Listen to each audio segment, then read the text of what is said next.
Kim Mi-kyung is a potato researcher at a food company. She is responsible for research, promoting new varieties to villagers, and even managing the purchase of potatoes. Kim Mi-kyung bargains with the villagers, but talks break down over a 10 Korean won budget disagreement, leading the villagers to disperse. Angered, Kim Mi-kyung curses loudly, wishing for the company's downfall, especially since it skimps on buying potatoes despite being the yearly champion in potato chip sales. At this time, the company president is signing a deal to sell the company. So Baek-ho from Wonhan Retail Strategy Planning Department, a handsome man, intervenes. Accused of barging into the office unannounced, So Baek-ho reveals that the president's contract partner is a fraud, running a shell company that leads acquired companies to bankruptcy. So Baek-ho presents two options to the president: merge with Wonhan Retail to save the company, or believe the fraudster and watch the company collapse. The president chooses the merger to save the company. Meanwhile, the potato researchers, unaware of these events, joyfully sing and welcome new employees until they receive a call that the company is going bankrupt and the buyer is Wonhan Retail.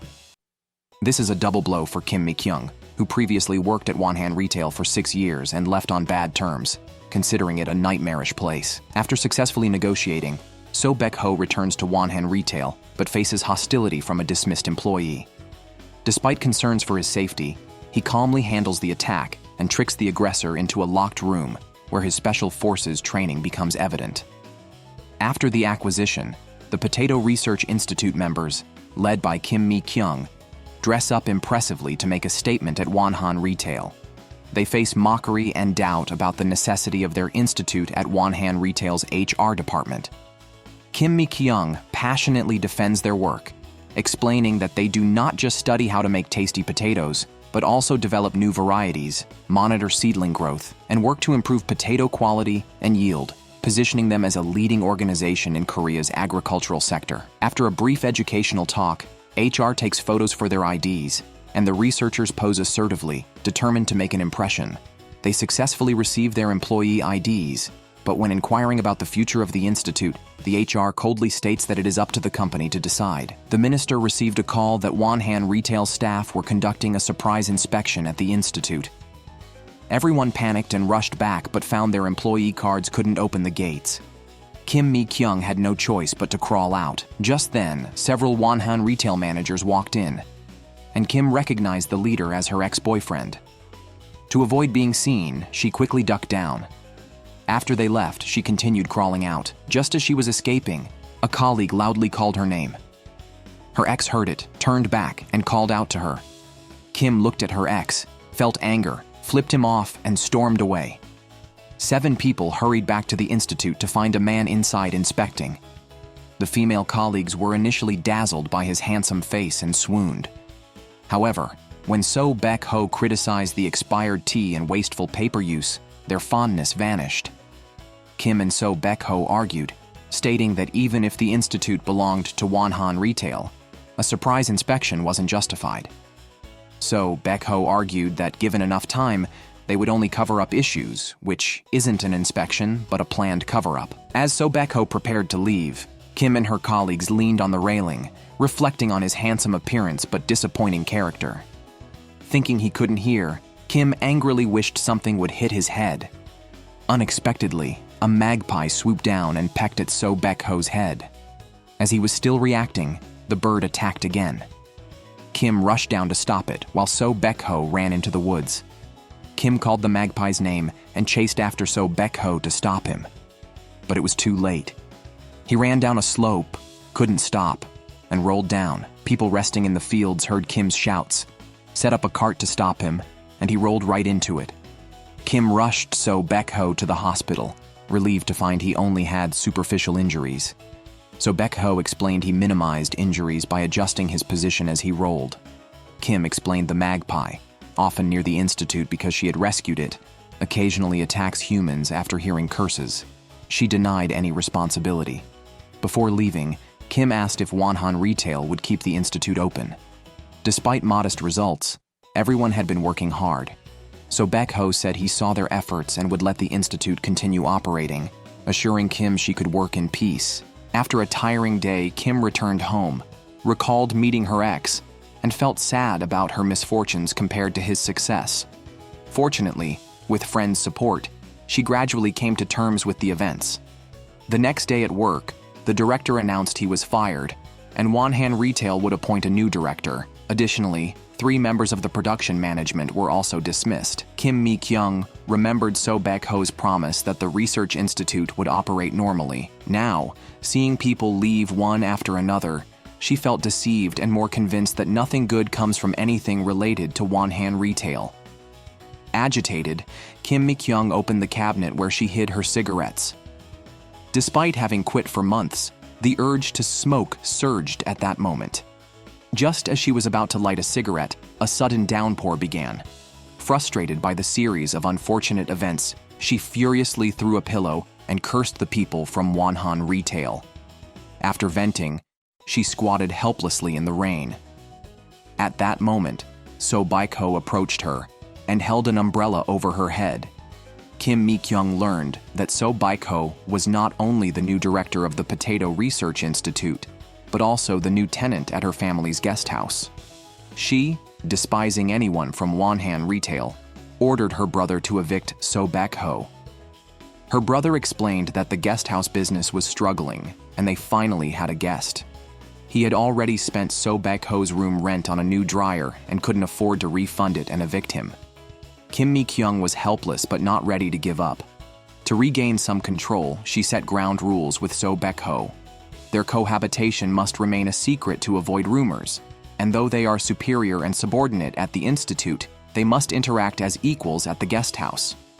So Baek-ho readily agreed to her terms. Kim Mi-kyung triumphantly returned to her room, where her friend, a novelist, had already imagined a romantic comedy developing between her and So Baek-ho. They would fall in love through their arguments. Unconcerned, Kim Mi-kyung's friend showed her photos proving that all the boys she liked from elementary school to university had Ho in their names, suggesting So Baek-ho was her destined partner. The main character in her favorite romance novel corresponded to director So Baek-ho. Kim Mi-kyung laughed off the idea, insisting she would keep her distance from anyone associated with Wonhan Retail, and that a romantic relationship with So Baek-ho was impossible. The next day, to get closer to everyone, So Baek-ho joined them for lunch at the cafeteria.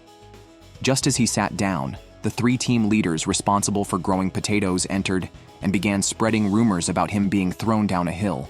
So Baek-ho stood up to greet them but was slapped back into his seat. During the conversation, the team leaders spoke so crudely that So Baek-ho spit out his soup in shock. Kim Mi-kyung, delivering takeaway coffee to the villagers, overheard them talking about the new director. She pretended to wipe away tears, expressing sorrow that the former director was dismissed to make room for someone else. The former director, known as the village's potato doctor, was well respected, and the villagers were outraged at his plight. They mobilized to confront So Baek-ho. Watching the villagers gather around So Baek-ho and an indifferent Kim Mi-kyung enjoying the scene, So Baek-ho realized he had fallen into Kim Mi-kyung's trap. The village chairman explained the rules. Anyone residing in the village for over 30 days is considered a temporary resident and must contribute to the village development fund. The village head then presented So Baek-ho with the agreement, asking him to sign and pay up. So Baek-ho didn't want to argue with those who didn't understand the law. He handed out a business card and asked them to contact his lawyer as the situation escalated. That evening, Kim Mi-kyung approached So Baek-ho to admit her mistake and offered to pay for the village development fund on his behalf. So Baek-ho firmly refused to compromise or let Kim pay for him, which angered the elderly residents. To punish So Baek-ho, the village chief blocked the road from the guest house to the institute. So Baek-ho argued that the road was national property, but the chief showed evidence that he had paid for it to help the villagers. So Baek-ho returned to the guest house for help, asking Kim Mi-kyung's brother to call a taxi since he couldn't find one on his phone. The brother informed him that taxis were rare due to the distance from the city. Kim guessed his car had been blocked and blamed him for not listening to her. Walking to the institute would take until the end of the workday. Seeing Kim leaving, So Baek-ho asked for a ride. She agreed but made him sit in the cargo bed of the pickup truck. So Baek-ho, like a fallen prince, resignedly sat in the truck. Kim, disliking his usual arrogance, deliberately drove over stones, shaking the truck and causing So Baek-ho to bounce and fall awkwardly. To find a better route, So Baek-ho studied a map and found a drivable mountain road. He didn't notice a sign warning of falling rocks, and soon returned home disheveled, having his car towed and asking Kim for another ride. Kim saw his condition and guessed what had happened.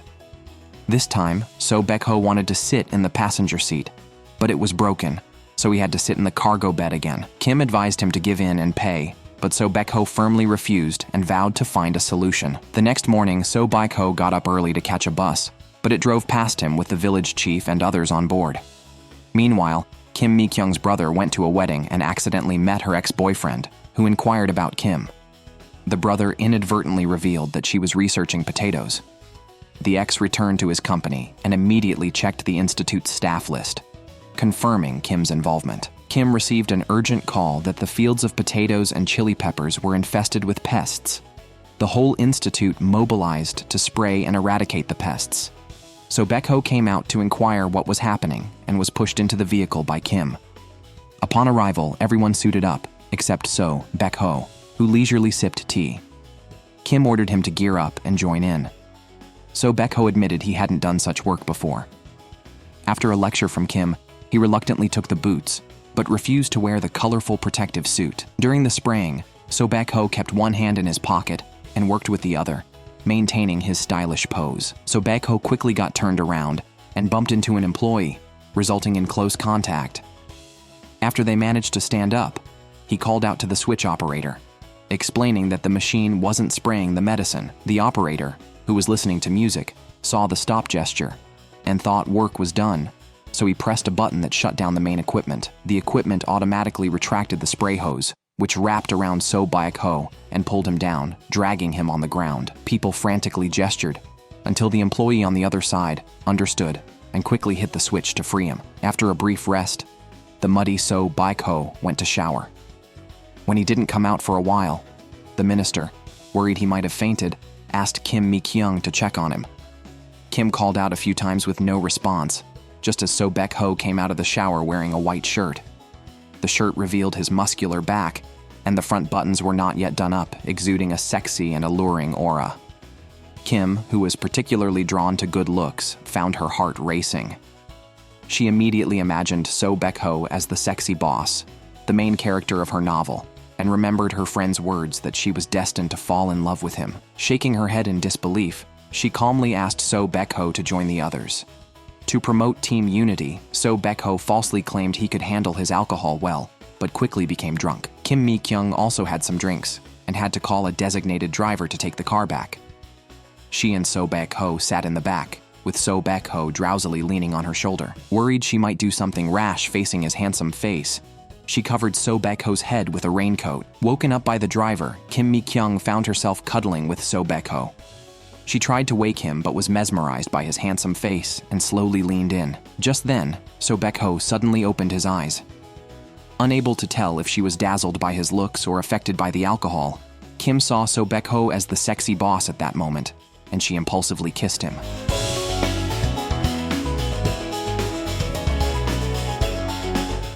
Kim Mi-kyung woke up and remembered kissing So Baek-ho last night. She felt very embarrassed, especially since her best friend witnessed everything and teased her. Kim Mi-kyung explained it was the alcohol and a moment of impulse.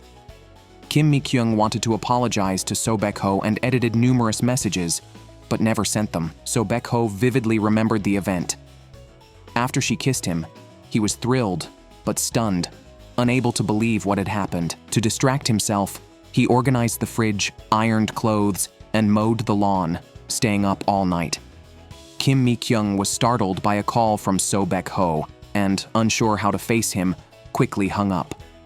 So Baek-ho, standing by the window, saw her on the phone. When Kim Mi-kyung looked down and saw him staring, she pretended the sun was in her eyes and hurriedly drew the curtains. So Baek-ho, not giving up, came to knock on the door. Kim Mi-kyung, in panic, threw her shoes out the window and tried to escape by jumping out, only to find So Baek-ho waiting to help her down. So Baek-ho demanded an explanation. Kim Mi-kyung claimed she was drunk last night and remembered nothing in the morning. So Baek-ho exposed her lie, falsely claiming he had paid her taxi and fuel fees totaling 170,000 won, and asked for repayment, knowing he was lying. Kim Mi-kyung hesitated to argue, as it would reveal her own lie about being drunk. Reluctantly, she took out her phone. Just then, her brother arrived, and she quickly changed the subject, asking him to help So Baek-ho tidy up so she could escape. The local institute was hosting its annual food contest, with villagers including Kim Mi-kyung participating. Busy with preparations alongside the chef and the village chief, she was again confronted by So Baek-ho demanding 170,000 won. Kim Mi-kyung grabbed a tablecloth to show she was busy, but So Baek-ho snatched it, willing to help. He skillfully laid out the tablecloth and placed a vase, revealing his experience from working part-time in a large restaurant for 22 months. Kim Mi-kyung then tried to excuse herself with the need to set tableware, but So Baek-ho, who had also worked in a hotel buffet for 14 months, confidently handled the dishes. When she mentioned needing to help in the parking lot, that was no challenge for So Baek-ho, who had part-timed in an amusement park parking lot for 8 months. He efficiently directed the vehicles, impeccable in both skill and attitude. After finishing, So Baek-ho again asked for the money. Meanwhile, the neighboring village chief, accompanied by a chef recently trained in the USA, came to provoke them, mocking that their village had never won in 3 years. The village chief, refusing to be insulted, started a fight, causing chaos at the event. Only So Baek-ho, peeling potatoes with headphones on, stayed out of it. Kim Mi-kyung's brother, the village's competing chef, struggled as onions made his eyes water, preventing him from competing. Kim Mi-kyung and the village chief, with little hope left, asked So Baek-ho if he could cook. So Baek-ho stated he held certifications in both Korean and Western cuisine, but was reluctant to help those who made his life difficult. The village chief humbly apologized, and Kim Mi-kyung also assured him that the village would provide him with a pass and no longer block his car. So Baek-ho then agreed to participate in the contest, changing into his chef's uniform. The opposing chef, to showcase his skills, simultaneously tossed several potatoes and caught them with precision in a pan. So Baek-ho threw a potato in the air, slicing it several times before it landed in the pot as diced pieces. The other chef skillfully sliced with his left hand and chopped with his right. So Baek-ho's cuts were gentle, leaving the potato's surface intact, but separating the skin from the flesh. After showing off their skills, both sides presented their dishes. After the judges' selection, So Baek-ho won. The village chief boasted everywhere, and the villagers gathered around So Baek-ho to thank him for bringing honor to the village. Kim Mi-kyung felt relieved seeing this. After the contest, she took So Baek-ho to a secluded place and apologized for kissing him without consent that night, admitting she remembered everything but was too embarrassed to confess. Nervously waiting for his reprimand, So Baek-ho instead asked, "Will you date me?" Kim Mi-kyung thought. So Baek-ho might have fallen for her or experienced love at first sight. However, So Baek-ho clarified that he wasn't particularly moved by Kim Mi-kyung, but felt compelled by his conservative values, which dictate that only lovers should kiss. Since they had kissed, they must become a couple. Surprised by his conservative views, Kim Mi-kyung firmly refused to date So Baek-ho, leading to a heated debate. Before parting, So Baek-ho declared his intention to pursue her until she fell for him, and agreed to date him. Kim Mi-kyung returned home, angry yet somewhat shy, remembering only that So Baek-ho had enjoyed the kiss. Likewise, So Baek-ho remembered Kim Mi-kyung kissing him because she found him handsome and sexy, admiring himself in the mirror and praising her taste. The next day, Kim Mi-kyung wore sunglasses to work. Her colleagues surrounded her with questions, and she reluctantly removed her sunglasses, revealing her eyebrows, which became the focus of attention. It turned out her best friend had taken her to get her eyebrows tattooed the day before. Everyone laughed, taking pictures while Kim Mi-kyung posed willingly, becoming the joke of the day. Just then, the department head came to announce that the head of the headquarters was visiting the institute. Concerned that Kim Mi-kyung's appearance might scare him, he told her to hide. The chairman arrived with his son-in-law, Park Ki-se, Kim Mi-kyung's ex-boyfriend, who immediately began looking for her. The chairman was primarily there to see So Baek-ho, a talent he had managed to recruit. Coincidentally, he spotted Kim Mi-kyung hiding and asked her to come down and greet them. Wanting neither to show her eyebrows nor meet her ex-boyfriend, Kim Mi-kyung covered her face with her hair and slowly moved forward. A gust of wind suddenly blew Kim Mi-kyung's hair aside, fully revealing her face. Her ex-boyfriend, Park Ki-se, quietly approached her. He asked Kim Mi-kyung not to mention their past relationship to anyone, as he didn't want rumors to affect him. Kim Mi-kyung was speechless. She wanted nothing to do with her ex and agreed to act as if she didn't know him in the future. However, as Kim Mi-kyung was leaving, Park Ki-se remarked that she was still using the same shampoo. This infuriated Kim Mi-kyung, and she knocked him to the ground. So Baek-ho walked in and sensed tension between them. Kim Mi-kyung explained that Park Ki-se had fallen on his own, and it had nothing to do with her. The ex-boyfriend had no choice but to leave silently. After the chairman finished his tour, he discussed with several people whether the institute was necessary. So Baek-ho argued that the institute greatly contributed to the company's sales.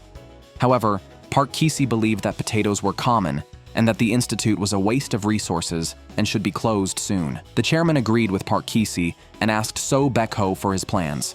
To save the institute, So Baek-ho proposed a plan to reduce staff. The chairman agreed and asked him to complete the task quickly and return to headquarters. Soon after, Kim Mi-kyung received a call from So Baek-ho. She thought he wanted to persuade her to date him, but was shocked when he announced she was being fired. Kim Mi-kyung initially thought it was a threat to make her date him. Seeing So Baek-ho's seriousness, she realized it was true. So Baek-ho explained that his purpose at the institute was to reduce staff, and she was the only non-professional there. Kim Mi-kyung argued that she worked diligently every day and had never missed a day according to the attendance records. So Baek-ho challenged her about any academic papers or research outcomes she had produced in the past 6 years. Kim Mi-kyung blurted out that her goal was to develop a potato variety named after her. As soon as she said it, she felt guilty, realizing she had not achieved any results despite years of claims. So Baek-ho did not allow her to argue and told her to train the new staff and then process her resignation. He suggested she start looking for a new job. Kim Mi-kyung was so upset that she leaned on the steering wheel to vent her emotions. So Baek-ho watched from the window, feeling somewhat sympathetic. That night, Kim Mi-kyung did not return home and did not answer her phone. Her brother and best friend came to ask So Baek-ho if something unpleasant had happened at the institute. So Baek-ho did not mention the firing but was worried that Kim Mi-kyung might do something drastic. Kim Mi-kyung went to the temple where her father, now a monk, lived. She talked with him to ease her emotions. As midnight approached and Kim Mi-kyung had not returned, So Baek-ho anxiously watched from his window. Seeing her finally come back and even happily consider damaging the rearview mirror of So Baek-ho's car, he finally felt relieved. Kim Mi-kyung's brother woke up to drink water and learned she had gone to the temple. He complained about their mother's early death and their father's choice to become a monk, which he thought was unfair to Kim Mi-kyung. As the eldest of 3 children, with their father absent, she was forced to take on all responsibilities. Yet, the dutiful Kim Mi-kyung willingly accepted this burden. So Baek-ho was conducting individual meetings with employees. Kim Mi-kyung, wanting to make one last effort, burst into So Baek-ho's office. She tried to distract him with her signature smile, but So Baek-ho remained unmoved and asked why she had barged in. Kim Mi-kyung humbly pleaded to keep her job, even offering to go without a salary increase for 2 years, arguing that it would be hard to find labor as affordable as hers. Despite her pleas, So Baek-ho refused to revoke her dismissal. Facing reality, Kim Mi-kyung asked a colleague for a recruiter's number, claiming a friend was looking for a job in agriculture. She met with the recruiter in a hotel, actively promoting herself and hoping to secure a position in agricultural research. However, the recruiter was unimpressed with her resume and quickly ended the conversation. Coincidentally, Park Ki-se was also at the hotel and overheard their conversation. After the recruiter left, he sat down with Kim Mi-kyung and asked if she had been fired by So Baek-ho. He explained that So Baek-ho's job was to downsize, but he could keep Kim Mi-kyung employed since he was So Baek-ho's supervisor and had the final say. Out of past consideration, he was willing to help her. Kim Mi-kyung asked him to raise his fist, open his fingers, and then slapped him across the face to help him wake up. She declared that even in her lowest moments, she would not seek help from trash. After saying this, she angrily left the hotel. Park Ki-se had come to the hotel hoping to see his ex-wife, who had returned from abroad. Unbeknownst to him, his ex-wife had no desire to see him and had instead arranged to meet with So Baek-ho, an old childhood friend. Upon seeing her things scattered everywhere, So Baek-ho helped her clean up and suggested she meet with Park Ki-se. Dissatisfied, she felt So Baek-ho, a longtime friend, should side with her, not Park Ki-se. Meanwhile, news of Kim Mi-kyung's interview reached her female colleagues, who confronted her about why she was job hunting. Unable to keep it a secret any longer, Kim Mi-kyung revealed she had been fired. Her colleagues were outraged on her behalf and glared fiercely at So Baek-ho, making him uncomfortable. So Baek-ho avoided their gazes, but after work, he found his car deliberately blocked. Realizing this was a silent protest, he had no choice but to push his car himself. Kim Mi-kyung and her two colleagues watched this scene from hiding and celebrated together. Later, So Baek-ho returned home to find a delivery containing a flower he had gone to great lengths to obtain. This was part of his earlier intentions to pursue Kim Mi-kyung after asking her which flowers she liked. He hesitated, unsure whether to give her the flower. The institute's quarterly meeting was approaching, and the employees were looking forward to it. The minister's wife owned a convenience store, and he always brought a large amount of snacks to the meetings, making it a day everyone enjoyed. Excitedly holding their snacks, employees walked into the meeting room and suddenly saw So Baek-ho sitting there. They abruptly remembered the change in leadership and realized that snack day might be canceled. As the meeting started, the minister presented at the front. Everyone except So Baek-ho occasionally glanced at the snacks on the table.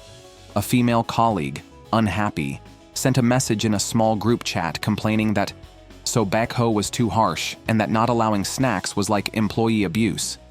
Kim Mi-kyung was horrified when she realized the message was accidentally sent to the main group chat, which included So Baek-ho. Everyone tensed up as they noticed So Baek-ho also checking his phone. Seeing this, Kim Mi-kyung rushed forward, grabbed So Baek-ho's phone, and ran to the restroom to delete the message. She returned the phone to So Baek-ho, claiming she thought it was hers. Back in the meeting, when employees suggested that So Baek-ho's computer might have the chat software, Kim Mi-kyung dashed into So Baek-ho's office, locking him out. However, she didn't know the computer's password and couldn't open it. Reluctantly, she asked So Baek-ho for the password, claiming she needed just 10 seconds on his computer. So Baek-ho demanded she leave immediately. Kim Mi-kyung lied, saying she had cursed at him in a small group chat and accidentally sent it to the company-wide group. She was worried about his reaction and wanted to delete it. Annoyed, So Baek-ho said he didn't care about her opinions, and if she couldn't focus on work, she might as well delete it. He entered the password and let Kim Mi-kyung handle it herself.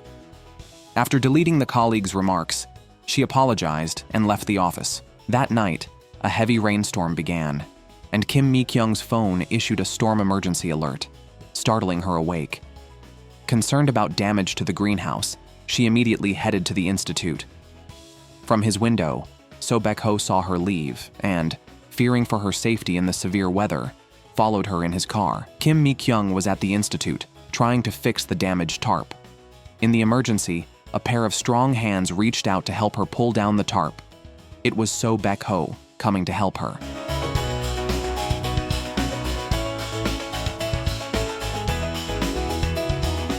After finishing their tasks, Kim Mi-kyung and Yoon Hee-jin, soaked through, took a hot shower. They then ate together at the institute. Before this, So Baek-ho saw on his home computer that a female colleague had accidentally sent a message meant for him to a group chat. He knew Kim Mi-kyung had taken the blame that day for a colleague. The next day, a new guest arrived at the guest house. Kim Mi-kyung's close friend and brother saw someone entering So Baek-ho's room using the code. Suspecting the person was So Baek-ho's girlfriend, they informed Kim Mi-kyung. Although she claimed indifference, she felt uneasy, especially since So Baek-ho had expressed interest in her. Feeling deceived, she and her friend watched So Baek-ho's room through binoculars and saw a woman on his bed, which upset Kim Mi-kyung. Unbeknownst to her, the woman was So Baek-ho's childhood friend, Yoon Hee-jin, who didn't want to inform her parents about her return and sought refuge with So Baek-ho. Yoon Hee-jin spotted Kim Mi-kyung and greeted her warmly, signaling her intention to come over. Soon, Yoon Hee-jin rang the doorbell and invited them to her welcome party. At the party, So Baek-ho, who usually followed a vegetarian diet, surprisingly took the initiative to grill meat. Yoon Hee-jin boasted about their friendship since they were 16. which made Kim Mi-kyung jealous. She confronted So Baek-ho, accusing him of deceit, vowing not to be fooled. After venting, she returned to her seat, only to hear Yoon Hee-jin ask So Baek-ho about his crush, which he refused to disclose. It became clear then that Yoon Hee-jin and So Baek-ho were not lovers, but childhood friends. Kim Mi-kyung speculated that perhaps So Baek-ho liked her, but dismissed it as unlikely since no one would fire someone they liked. She stopped herself from overthinking and continued job hunting. Unexpectedly, she received an email from the company's project management team assigning her to work integrating retail and food services at the institute and headquarters weekly. Kim Mi-kyung reported to headquarters on time. She saw So Baek-ho come in. She guessed that the project management team leader might be So Baek-ho. Unexpectedly, her ex-boyfriend entered next. He announced that he was the leader of the project management team. After the meeting, her ex-boyfriend called Kim Mi-kyung to his office for work reasons. He admitted he had pulled strings to transfer her. After all, Kim Mi-kyung had worked at Wonhan Retail and the Research Institute. She knew both companies well. Kim Mi-kyung would rather find a new job than accept this favor. Her ex-boyfriend accused her of having too much pride. In frustration, he revealed the truth. He had transferred her out of pity. He believed her life was worse because of him. Feeling guilty, he decided to help Kim Mi-kyung. Kim Mi-kyung felt insulted. She took off her watch, then her shoes. After counting to 10, she attacked her ex-boyfriend with the shoe. Her ex-boyfriend fled. At that moment, the phone rang. The secretary reported that So Baek-ho was looking for him. Kim Mi-kyung hurriedly put on her shoes. She composed herself. So Baek-ho, who entered, sensed the unusual atmosphere. He asked Kim Mi-kyung why she was there. Kim Mi-kyung lied about being there for business. Leaving headquarters, Kim Mi-kyung went to a familiar restaurant. She ran into So Baek-ho. So Baek-ho was upset that she had contacted Park Ki-si. He questioned why she didn't report work matters to him. Kim Mi-kyung saw his anger, but didn't understand why. She explained that she was just discussing company matters with a colleague, not bypassing him. Unable to argue, So Baek-ho left hurriedly. News of Kim Mi-kyung's transfer saddened her colleagues. Kim Mi-kyung blamed So Baek-ho. She wished that ghosts would haunt So Baek-ho. As she spoke, So Baek-ho heard eerie noises. Frightened, he stayed up all night. The next morning, he asked his brother if he heard strange sounds. Before his brother could answer, Kim Mi-kyung stepped on his foot. She lied that they heard nothing. She deliberately scared So Baek-ho. If she became a ghost, she would definitely haunt So Baek-ho. So Baek-ho was skeptical. At the Research Institute, he heard creaking noises. He discovered red spots on the floor leading to the door. He followed the trail and was startled by two women at the door. Thinking he saw ghosts, he collapsed. The women returned downstairs. They reported that they had entered So Baek-ho's office the previous day. They had accidentally spilled red nail polish and broke a chair. Fearing discovery by So Baek-ho, they sent the women to investigate. Unaware of the truth, So Baek-ho was still frightened at work. On his way home, a flyer suddenly hit his car windshield. He removed it and saw it was about rituals to ward off evil spirits. The next day, Kim Mi-kyung and her group returned home to find a shaman performing rituals at their doorstep.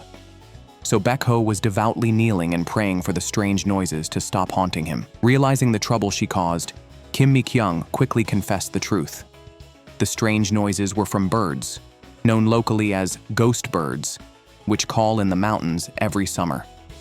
Kim Mi-kyung apologized, but So Baek-ho refused to forgive her immediately, demanding continuous apologies. To show her sincerity, Kim Mi-kyung gave So Baek-ho an apple. In a show of rejection, So Baek-ho sliced the apple and returned it. Unyielding, Kim Mi-kyung invited him for coffee. So Baek-ho responded by bringing a coffee cart, treating all colleagues to coffee. Kim Mi-kyung washed So Baek-ho's car, and he washed hers in return, refusing to accept her gestures. Onlookers, including her friend and brother, didn't see this as a confrontation, but rather as a display of affection. Elsewhere, Park Ki-si learned that Yoon Hee-jin was staying at the Plains guest house, where So Baek-ho also resided. He went there and knocked, only for Kim Mi-kyung to answer the door. Surprised to see her ex-boyfriend Park Ki-se uninvited, Kim Mi-kyung led him away to inquire about his purpose. Park Ki-si hid the fact he was divorced from his ex-wife and lied about checking on So Baek-ho's accommodation as a supervisor. After explaining, he asked why Kim Mi-kyung was there. She stated it was her home, and she had every right to be there. Park Ki-si was instantly troubled. Park Ki-si complained to a colleague that Yoon Hee-jin was staying at Kim Mi-kyung's guest house, and So Baek-ho was there too. The three people he disliked the most were living together. He was determined not to let them know each other's connections to him. Kim Mi-kyung returned to the guest house and stopped outside So Baek-ho's room, reminiscing about a sweet moment from the previous night. She tried various ways to earn So Baek-ho's forgiveness, but he remained steadfast. Exhausted by the day's efforts, Kim Mi-kyung decided to call So Baek-ho and suggest a truce, just as he called her, saying he noticed she looked unwell and was no longer angry. She didn't need to continue her appeasement. Relieved, Kim Mi-kyung walked to the window to check on So Baek-ho and saw him looking back at her. They watched each other while on the phone, and the atmosphere turned ambiguously intimate, especially when So Baek-ho tenderly wished her good night, causing her heart to flutter. To hide her fluster, she quickly ended the call. Today, So Baek-ho held a meeting with institute staff to announce the introduction of a new variety of American potatoes for making chips, starting next year. This would replace the current Changsheng potatoes they had developed and used for 15 years. The director argued against changing the long-used potatoes. So Baek-ho highlighted the advantages of the new potatoes and presented chips made from both types for a taste test. Kim Mi-kyung volunteered to try them and found both varieties equally good. To advocate for using the local brand, she rushed into the lab and brought out a new variety they were developing, also with high yield. Seeing So Baek-ho's skeptical attitude, Kim Mi-kyung immediately took him to inspect the fields. Back at the institute, colleagues saw Kim Mi-kyung and So Baek-ho asleep in the car, with their hands nearly touching. This sparked rumors about their relationship, even leading to discussions about their suitability for marriage. They were awakened by their phones ringing. Kim Mi-kyung stepped out of the car to see colleagues and the director pretending to exercise on the ground. Park Ki-si then approached So Baek-ho and handed him a set of keys, informing him that a colleague's parents had a nearby villa where he could stay. Confused about why Park Ki-si suddenly cared about his accommodation, So Baek-ho sensed ulterior motives, especially given Park Ki-si's insistence on him moving out. Park Ki-si claimed he heard about So Baek-ho and Kim Mi-kyung getting close and suggested that staying there would only lead to disturbances from Kim Mi-kyung. Reflecting on his work ethic, So Baek-ho remembered turning off his phone the previous day to avoid disturbing Kim Mi-kyung, who was asleep in the car. This oversight made him realize he needed to regain control and distance his heart from Kim Mi-kyung. Kim Mi-kyung, seeing So Baek-ho from the window, called him. He glanced at his phone but did not answer. Puzzled, she knocked on his door to ask why he ignored her call. So Baek-ho, unfazed, lied about not seeing the call. Kim Mi-kyung, feeling awkward, still suggested they go together to a meeting at headquarters the next day. So Baek-ho coldly stated his preference to go alone and walked into his room, closing the door behind him. Yoon Hee-jin, seeing So Baek-ho's struggle, pressed him to reveal whom he liked and advised him that love should be straightforward, like a traffic light. Either stop or go, without hesitation. However, So Baek-ho felt his feelings were like a yellow light, leaving him unsure whether to move forward or back. At the project team meeting the next day, Kim Mi-kyung couldn't help but stare at So Baek-ho with affectionate eyes. However, So Baek-ho did not look at her throughout the meeting. At lunch, Kim Mi-kyung overheard people discussing her and Park Ki-se. Just then, So Baek-ho approached. Ignoring the rumors, Kim Mi-kyung warmly invited So Baek-ho to sit next to her, but he didn't listen and chose to sit elsewhere. Kim Mi-kyung felt embarrassed and could no longer bear the gossip. She left the dining area without eating and went to a quiet place, feeling as devastated as she did 6 years ago when she faced a public scandal. Tears quietly rolled down her cheeks. Just then, she received a call from Park Ki-se. Filled with anger, Kim Mi-kyung stormed into his office and demanded to know why he was calling her. Park Ki-se noticed she had been crying and tried to comfort her, but she coldly rejected his attempt. Resigned, Park Ki-se informed her that So Baek-ho had submitted her resignation letter, but he hadn't signed it yet, reassuring Kim Mi-kyung not to worry. Kim Mi-kyung was stunned. She had thought So Baek-ho had submitted her resignation weeks ago, not just today. This news confirmed So Baek-ho's decision to let her go, which deeply depressed her. Returning home, Kim Mi-kyung couldn't resist reaching for a cigarette she had quit long ago. Just as she was about to light it, she noticed a pot of flowers at So Baek-ho's door, the very type she had once told So Baek-ho she liked when he had asked. Kim Mi-kyung knocked on So Baek-ho's door, confronting him about why he bought those flowers and questioning his inconsistent behavior towards her, which only added to her distress. So Baek-ho, after listening, moved closer to Kim Mi-kyung.